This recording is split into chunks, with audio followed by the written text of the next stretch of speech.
नमस्कार. मी भाऊ तोरसेकर. तुम्ही बघत आहात प्रतिपक्ष. मित्रांनो, कधी कधी माणसं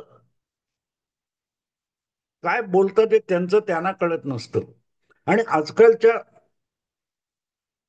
टीव्हीच्या आणि या सगळ्या युट्यूब वगैरे सोशल मीडियाच्या जमान्यामध्ये प्रत्येकाला बोलण्याचा आणि आविष्कार स्वातंत्र्याचा इतका मुक्त अधिकार मिळालेला आहे.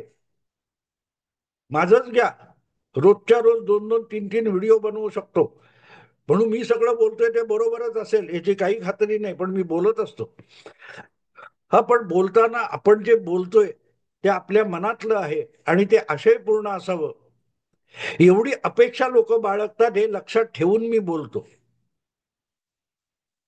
लोकांच्या टाळ्या मिळाव्यात म्हणून जीभ टाळ्याला लावणं हे तरी मला जमत नाही, पण ज्यांना जमतं त्यांचं मला कधी कधी कौतुक वाटतं.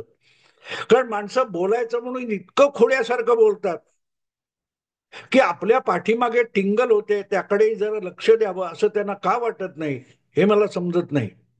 आणि प्रवक्ता नावाची एक जी जमात तयार झालेली आहे, या सगळ्या विविध चॅनेलची जी भाऊ गर्दी झालेली आहे सगळीकडे, मग ते वेगवेगळ्या उपग्रह वाहिन्यांच्या चर्चा असतील किंवा बातम्या असतील किंवा सोशल मीडियातल्या असतील, ते बघितल्यानंतर खरंच मित्रांनो चकित व्हायला होतं की काय काय बोलतात. मला आठवतं एक कुठचा तरी मराठी वाक्प्रचार आहे फार सुंदर. कोडग्या कोडग्या लाज नाही, कालचं बोलणं आज नाही.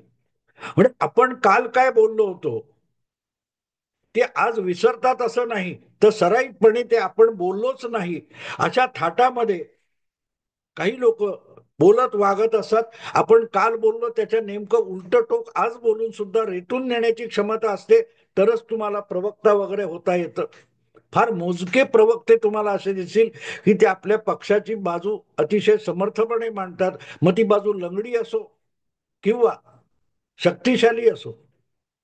पण एक गोष्ट स्वीकारायला पाहिजे की ज्याच्याकडे बुद्धी आहे त्याला आपण कुठे लंगडे आहोत हे पण माहिती असतं. आणि म्हणून आपल्या लंगडेपणावर पांघरूण घालणं इथपर्यंत प्रवक्तेपदाची मर्यादा असली पाहिजे.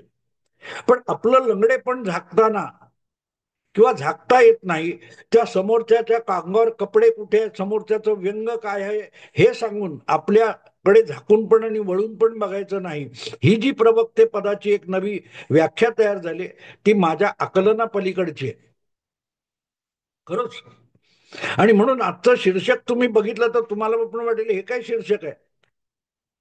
उदय सामंत कधीपासून सुषमाताईंचे जावई झाले. विचित्र गोष्ट आहे, सुषमाताईंकडची मुलगी असेल तर मला माहित नाही काय, पण मुलगी असेल तरी ती लग्नाचं वय झालेली असू शकेल अशी शक्यता कमी आहे. आणि उदय सामंत आणि सुषमाताई या जवळजवळ समवयस्क असताना सुषमाताईंचा जावई उदय सामंतला करून टाकणारा भाऊ भाऊ तोरसेकर याचं डोकं ठिकाणावर आहे का असंही तुमच्या मनात प्रश्न आला तर नवल नाही. पण असा प्रश्न सुषमाताईंना विचारायची बुद्धी मला का व्हावी, कारण मी एक सामान्य माणसाच्या पातळीवर विचार करतो. त्यामुळे समोरचा माणूस काहीतरी बोलला तर तो बोलला ते अधिक समजून घेण्यासाठी असा प्रश्न विचारावा लागतो, विचारला पाहिजे. लोकशाही म्हणजे प्रश्न विचारणार आहे असं सातत्याने जे कोणी विरोधी पक्ष किंवा पत्रकार सांगत असतात की मोदी पत्रकार परिषद घेत नाहीत, मग प्रश्न कोणाला विचारायचे. तर जे प्रश्न विचारणारे आहेत त्यांनी सुद्धा आपल्याला प्रश्न विचारले जातील तर त्याच्यासाठी उत्तराला तयार असलं पाहिजे. आणि म्हणून सुषमाताई जर उबाठा शिवसेनेच्या नेत्या प्रवक्त्या आहेत आणि त्या काही बोलणार असतील तर त्यांनी जे काय बोललेलं आहे ते समजून घेण्यासाठी, तपशिलात समजून घेण्यासाठी त्यांना प्रश्न विचारणं भाग आहे. आणि म्हणून हा विषय मला करावा लागला, कारण सुप्रियाताई आपलं सुषमाताई यांचा जावई हा विषय मी कुठून, हा जावई शोध मी लावलाय का नाही, हा जावई शोध शुद्ध सुषमा अक्कांनी लावलेला आहे. तुम्हाला माहिती आहे सध्या एक काय ते गळू खाजवणं, मी त्याला टीव्हीवरच्या चर्चेला मी गळू खाजवणं म्हणतो. कारण ते गळू ठणकत असतं पण त्याच्या एक दीड इंच अलीकडे आपल्या कातडीला बोट लावलं तर गुदगुल्या होतात. आणि त्या गुदगुल्या करून ते ठणकणं विसरायचं असा जो खेळ चालतो त्याला टीव्हीवरच्या डिबेट किंवा चर्चा म्हणतात. आणि अशा चर्चेत भाग घेताना सुषमा अक्कांनी जो काही जावई शोध लावलाय, म्हणजे त्यांनी स्वतः जावई शोध लावलेला नाही, पण त्यांनी उदय सामंत नावाचे जे फडणवीस सरकारमधले महायुतीचे एक मंत्री आहेत, जे एकनाथ शिंदे यांच्या अधिकृत शिवसेनेचे एक मंत्री आणि नेते आहेत, त्यांनी जावई शोध लावला असा शोध सुषमा अक्कांनी लावलेला आहे. विषय असा झाला की गेले एक दीड महिना, जवळजवळ 2 महिने जी काही चर्चा चालू आहे की दोन ठाकरे बंधू एकत्र येणार का, एकाने टाळी दिली, दुसऱ्याने हळी दिली, वगैरे वगैरे खेळ चालू आहेत सगळं. म्हणजे त्या दोन भावांना एकत्र यायचंय की नाही ह्याची चर्चा सोडून द्या, पण त्यांनी एकत्र आलं पाहिजे हा मराठी मीडियाचा हट्ट आहे आणि आग्रह आहे. पण ते दोघे एकमेकांशी बोलायला सुद्धा तयार नाहीयेत. साधा सरळ फोन उचलायचा, एकाने दुसऱ्याला करायचा आणि बोलायचं, पण ते बोलायला तयार नाहीत. ते बोलतात की नाही, ते कधी बोलणार, ते काय बोलणार, ते कधी भेटणार, बोलल्यानंतर भेटूया म्हणणार का, याच्यावर गेले 2 महिने चर्चा चालू आहे. आणि या गदारोळामध्ये सुषमा अंधारे यांनी एक शोध लावला की उदय सामंत हे जावई शोध करत आहेत. म्हणजे त्यांनी केलेला जावई शोध काय, तर उदय सामंत यांनी एक काहीतरी विधान केलं आणि ते विधान केल्यानंतर सुषमा अक्कांना वाटते की तो जावई शोध आहे. झालं असं की तुम्हाला सगळ्यांना माहिती आहे, महेश मांजरेकरांचा एक पॉडकास्ट आहे, त्याच्यामध्ये राज ठाकरेंची काही 2 अडीच 3 महिन्यापूर्वी घेतलेली मुलाखत आहे आणि त्याच्यात त्याने एक साधा सरळ प्रश्न विचारला की दोन ठाकरे बंधू एकत्र येणार का. हा महाराष्ट्राला पडलेला प्रश्न आहे आणि तो सतत खाजवायचा असल्यामुळे महेश मांजरेकर यांनी सुद्धा त्या पॉडकास्टमध्ये दाढीला हात नव्हता कुठेतरी खाजवलं आणि राज ठाकरे म्हणाले की आमच्या दोघातली भांडणं किंवा मतभेद हे फार क्षुल्लक आहेत महाराष्ट्र हितासमोर. मी याविषयी 4-5 वेळ सांगून गेलो की राज ठाकरेंनी महाराष्ट्र हितासमोर दोन ठाकरे बंधूंची भांडणं किंवा अहंकार हे क्षुल्लक आहेत असं म्हटलंय. पण त्यांचे अहंकार म्हणजे काय आणि महाराष्ट्राचं हित म्हणजे काय याविषयी राज ठाकरे यांनी चकार शब्द उच्चारलेला नाही. त्यामुळे महाराष्ट्राचं हित काय याचीच व्याख्या ठरत नाही तोपर्यंत राज ठाकरे किंवा उद्धव ठाकरे यांचे अहंकार क्षुल्लक कसे ठरणार याचंही उत्तर मिळणार नाही.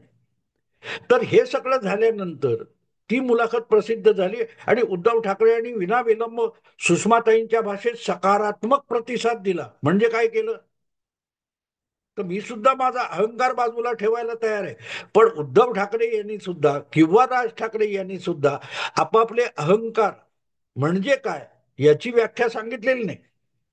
की राज ठाकरे हे भगवी शाल वापरतात त्यामुळे उद्धव ठाकरे यांचा अहंकार दुखावतो का, किंवा राज ठाकरे यांचे सुपुत्र अमित ठाकरे हे माहीमला शिवसेनेविरुद्ध निवडणूक लढवतात, उद्धव ठाकरेंच्या उमेदवाराविरुद्ध निवडणूक लढवतात, त्यामुळे उद्धव ठाकरेंचा अहंकार दुखावतो का.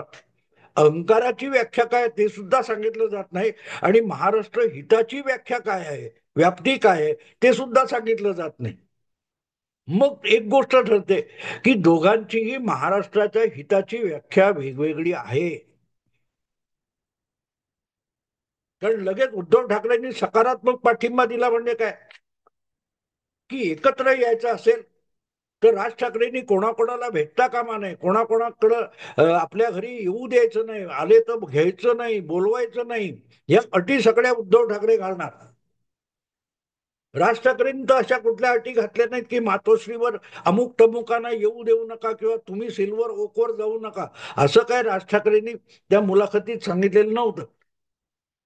त्यामुळे सुषमाताईंच्या सकारात्मकतेची व्याख्या काय आहे याचं सुद्धा उत्तर आपल्याकडे नाहीये. आणि म्हणून जर एकत्र यायचं की नाही तर त्यासाठी अटी शर्ती किती घालायच्या या विषयात जर उदय सामंत यांनी काही भाष्य केलं असेल तर ते बोलले त्या तपासून तरी घेतलं पाहिजे. सुषमाताईंना काही तपासायची गरज नसते, त्या स्वतः जी बकवास करतात ते पण कधी तपासून बघत नाहीत, त्या प्राध्यापक आहेत. त्या विद्यार्थ्यांना प्रश्न विचारणार, प्रश्नपत्रिका देणार आणि त्या प्रश्नांची उत्तरं बरोबर आहेत की नाही, चूक आहे ते त्या स्वतःच ठरवणार. त्या प्राध्यापक आहेत ना, स्वतः सांगतात त्या मी प्राध्यापक होते, हरकत नाही. पण प्रश्न असा असतो की तुम्ही जेव्हा प्रश्न विचारता तेव्हा तो प्रश्न आम्हाला कळण्यासाठी आम्हीही प्रश्न विचारणार, किंवा आम्हाला तुमच्या प्रश्नाचं उत्तर देण्यासाठी, तो प्रश्न समजून घेण्यासाठी जे प्रश्न पडतात त्याची उत्तरं सुषमाताईंना देता आली पाहिजेत. ती सुषमाताई देऊ शकलेली नाही.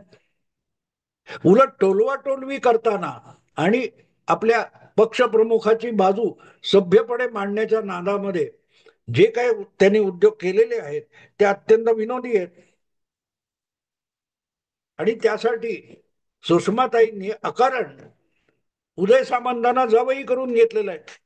उदय सामंत नेमके काय म्हणाले की जर एकत्र यायचं असेल तर ज्या गोष्टीवर आपण एकमेकाशी हात मिळवू शकतो असे मुद्दे पुढे केले पाहिजेत.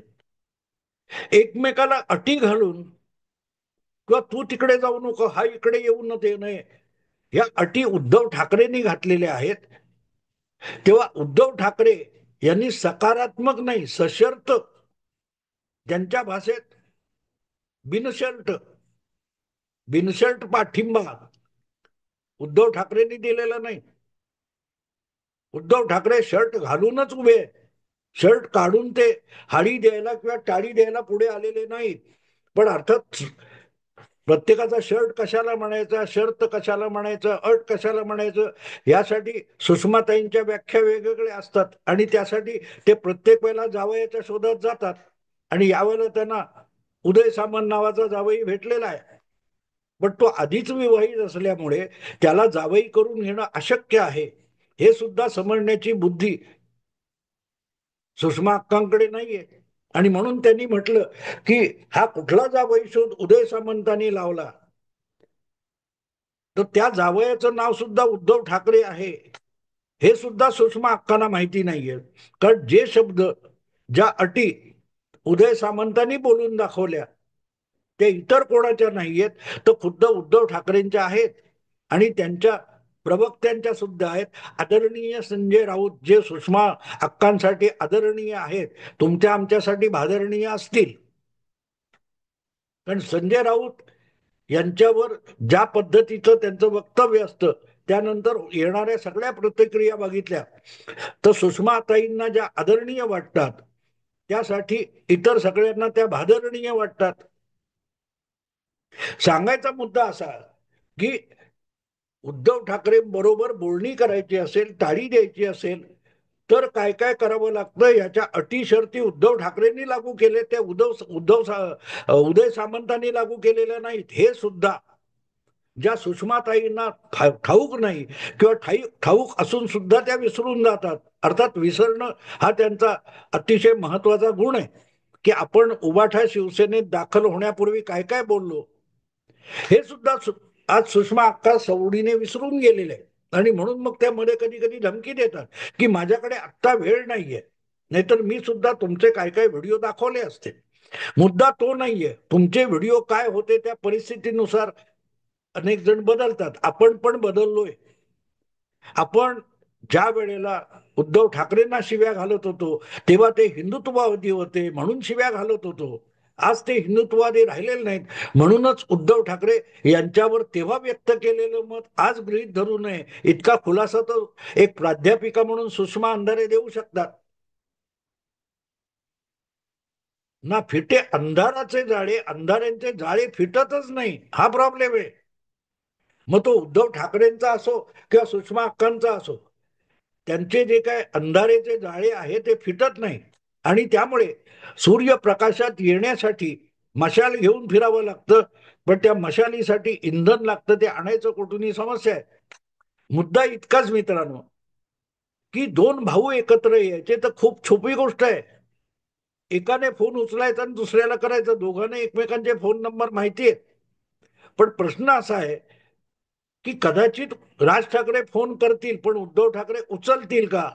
कारण अतिशय अभिमानाने 2019चे विधानसभा निकाल लागल्यानंतर आपल्याला 25 फोन आले पण आपण उचललेच नाहीत, हे उद्धव ठाकरेंनी युती मोडताना मोठ्या अभिमानाने, स्वाभिमानाने सांगितलं होतं. त्यामुळे एक मार्ग बंद होतो की राज ठाकरेंनी फोन करायचा ठरवला तरी उपयोग काय, उद्धव ठाकरे तो फोन उचलतील का याची गॅरंटी नाहीये. सुषमा अक्का पण त्याची गॅरंटी देऊ शकत नाही.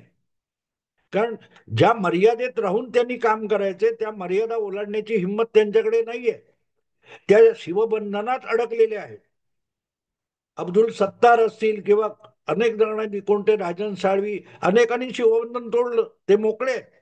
पण सुषमा अक्कांना आज तरी त्या बंधनात राहणं भाग आहे. त्या म्हणाल्या की राज ठाकरे काय आम्हाला बांधील नाहीयेत. बांधील नाहीयेत तर बांधील नसलेल्या अटी घातल्या कशाला. त्यांना काय ते देवेंद्रला भेटायचं नाही, एकनाथ शिंदेना शिवतीर्थावर आपल्या निवासस्थानी येऊ द्यायचं नाही, त्यांच्याशी आख मिचवली करायची नाही, ह्या अटी कोणी घातल्या? उदय सामंतने घातलेत. आपला पक्षाचा नेता, सर्वोच्च नेता उद्धव ठाकरे काय बोलतो, काय अटी कोणाला घालतो याची सुद्धा गंध वार्ता नसलेल्या प्राध्यापिका या जेव्हा त्या पक्षाच्या उपनेत्या आणि प्रवक्त्या होतात, तिथेच उभाटा शिवसेनेचा किती बोऱ्या वाजलेला आहे याचा आपल्याला पत्ता लागू शकतो. उदय सामंत यांनी जो मुद्दा मांडलाय तो सुषमा अक्कांना समजून घ्यावा तरी वाटला का? गरजच नाही. प्राध्यापिका आहेत त्या, त्या बडबडतील तो अभ्यास असतो आणि त्यानुसार त्या प्रश्नपत्रिका तयार करणार.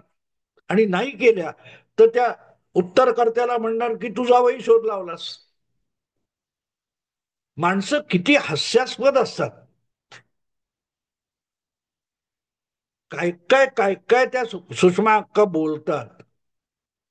म्हणजे काय होतं की विषय आला की बोलावं लागतं. बोलण्याची आणि दखल घेण्याची क्षमता देखील ज्यांच्याकडे नाही त्यांना उद्धव ठाकरे गोळा करतात. तिथेच त्यांच्या पक्षाचं भवितव्य ठरवून गेलेलं असतं, जे तुम्ही आम्ही इतर कोणी ठरवायची बिलकुल गरज नाही. बिलकुल गरज नाही. वाईट एवढंच वाटतं की ज्या पक्षामध्ये प्रवक्ताच नव्हता आणि प्रवक्ते नसताना सुद्धा एवढी मोठी राज्यव्यापी संघटना उभी राहिली, जिचा वाढदिवस आता येतोय. मला वाटते कितवा, 69वा 59वा किती होतात बघा. 60वा वाढदिवस नाही, 59वा वाढदिवस शिवसेनेचा येईल. वाईट वाटतं की ज्या अमोघ वक्तृत्वावर आणि मोजक्या शब्दात आपला आशय समोर घेऊन जाणारे बाळासाहेब ठाकरे एका माणसाच्या वक्तव्यावर जो पक्ष उभा राहिला त्या पक्षामध्ये उत्तम वक्ता उरलेला नाही, प्रवक्ता उरलेला नाही आणि त्यातून या पक्षाची दुर्दशा झाली. बाळासाहेब ठाकरे हयात असेपर्यंत शिवसेनेत प्रवक्ते पद्धत नव्हती. आज सगळे प्रवक्ते झालेत आणि वक्ता कोणीच उरलेला नाही. आणि तो वक्ता राज ठाकरे असू शकतो पण तो तुमच्या पक्षात नाही. आणि त्यासाठी दोन ठाकरे बंधू एकत्र यावे असं लोकांना एवढ्यासाठी वाटतं की जी शिवसेना वक्तव्यावर उभी राहिली, वक्त्याच्या भाषेवर, शब्द सामर्थ्यावर उभी राहिली, तसा वक्ता परत शिवसेनेला एकत्र आला तर ठाकरे ब्रँड नावाचा जो काय ब्रँड तयार झाला तो ब्रँड राज ठाकरे जगवू शकतील. आणि म्हणून दोन ठाकरे बंधूंनी एकत्र यावं ही अनेकांच्या मनातली इच्छा आहे. ती राज ठाकरे यांच्या वक्तृत्व शैलीसाठी आहे. त्याचा ज्यांना ठाम पत्ता नाही आणि त्यासाठी मग सुषमा अक्क्यासारखे उधळणारे वक्तव्य करणारे उद्धव ठाकरेंना गोळा करायला लागतात. तिथे त्या पक्षाचा भोऱ्या वाजलेले. कुठल्याही एखाद्या ब्रँडची ओळख असते. चितळे म्हटलं की बाकरवडी असते, दिल्ली दरबार म्हटल्यानंतर बिर्याणी असते, प्रत्येकाचे ब्रँड असतात. तर सुषमा अक्का या जेव्हा ठाकरे ब्रँड बद्दल बोलायला लागतात तेव्हा मग ठाकरे ब्रँड बुडाल्याची पोच पावती मिळत असते. हे जेव्हा उद्धव ठाकरे आदित्य ठाकरेंना कळत नाही तिथेच त्या पक्षाचा ऱ्हास झालेला असतो. आणि म्हणून मग बाळासाहेबांचं सेना आपल्या काय तर शिवतीर्थावर, शिवसेना शिवाजी पार्कवर जे अखेरचं भाषण रेकॉर्ड केलेलं ऐकवलं गेलं होतं त्यातले शब्द आठवतात. बाळासाहेबांना खात्री होती आपला मुलगा आणि नातू बोऱ्या वाजवणार आणि त्यांना सांभाळून घ्या असं कळकळीचं आवाहन आपल्या शेवटच्या शिवाजी पार्कच्या भाषणामध्ये बाळासाहेबांनी केलं होतं, रेकॉर्डेड भाषणामध्ये, की आजपर्यंत तुम्ही सांभाळलं मला, मी तुम्हाला सांभाळलं. जनतेला उद्देशून बाळासाहेब काय म्हणतायत लक्षात घ्या. ते आपल्या पाठीराख्यांना, आपल्या चाहत्यांना, आपल्या श्रोत्यांना बाळासाहेब त्या रेकॉर्डेड भाषणामध्ये सांगतात की आजपर्यंत तुम्ही मला सांभाळलं आणि मी तुम्हाला सांभाळलं. यापुढे उद्धव आणि आदित्य तुम्हाला सांभाळतील, तुम्ही त्यांना सांभाळून घ्या असं बाळासाहेब म्हणालेले नाहीत. मी तुम्हाला सांभाळत होतो, पण उद्धव आणि आदित्य सांभाळू शकणार नाहीत, पण तुम्ही आदित्य आणि उद्धवला सांभाळा हे आव्हान होतं. कारण या दोघांकडे वक्तृत्व नाहीये हे बाळासाहेबांना कळत होतं. आपण आपल्या वक्तृत्वावर सगळं राजकारण झुलवलं, ते आपल्या मुलामध्ये आणि नातवामध्ये क्षमता नाही हेच बाळासाहेबांना सांगायचं होतं. ते जर उद्धवना कळलं असतं तर मला वाटतं शिवसेना अधिक टिकवता आली असती, ती दुभंगली नसती. 19 जून जवळ येतोय आणि अशा वेळेला सुषमा अक्काच त्या स्टेजवरून बोलणार आहेत. यापेक्षा महाराष्ट्राच्या मनात काय आहे हे वेगळं सांगायची गरज नाही. का त्या दिवशी उद्धव ठाकरे उबाटा शिवसेनेचं विसर्जन वगैरे करणार आहेत का? महाराष्ट्राच्या मनात काय आहे प्रत्येकाने आपला विचार करा. आणि उदय सामंत यांना सुषमाताईंचा जावई झाल्याबद्दल अभिनंदन. इथेच थांबतो. आवडलं लाईक करा, शेअर करा आणि प्रतिपक्षाला सबस्क्राईब करा. नमस्कार.